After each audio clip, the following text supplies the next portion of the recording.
storie ho già vissute nella vita e quanti programmate chi lo sa, sognando ad occhi aperti, storie di fiumi grandi, praterie senza confini, storia di deserti.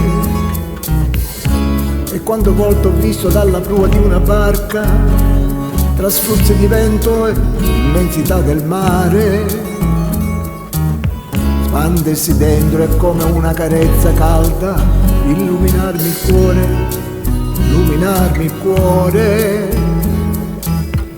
E poi la neve bianca, gli alberi, gli albeti, l'abbraccio del silenzio, calmarmi in tutti i sensi, sentirsi solo e vivo tra le montagne grandi e i grandi spazi immensi. E poi tornare qui, riprendere la vita dei giorni uguali ai giorni, discutere con te, tagliarmi con il ghiaccio dei quotidiani inferni. No, non lo posso accettare, non è la vita che avrei voluto mai desiderato vivere, non è quel sogno che sognavamo insieme e fa piangere. Eppure io non credo che questa sia l'unica via per noi. Se stiamo insieme ci sarà un perché, e vorrei riscoprirlo stasera.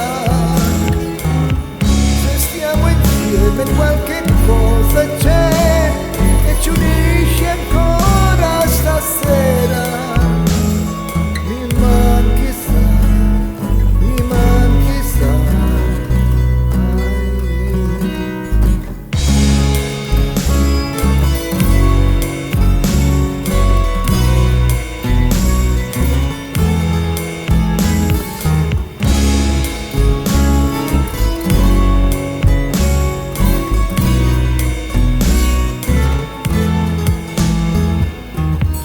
e poi tornare qui, riprendere la vita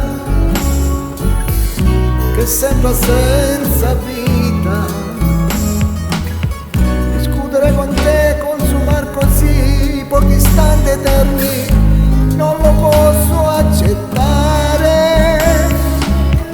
E vedere stare qui e lavorarmi in discussioni sterili, giocare con te a farsi del male il giorno, di notte poi rinchiudersi. Eppure io non credo questa sia l'unica via per noi. Se stiamo insieme ci sarà un perché.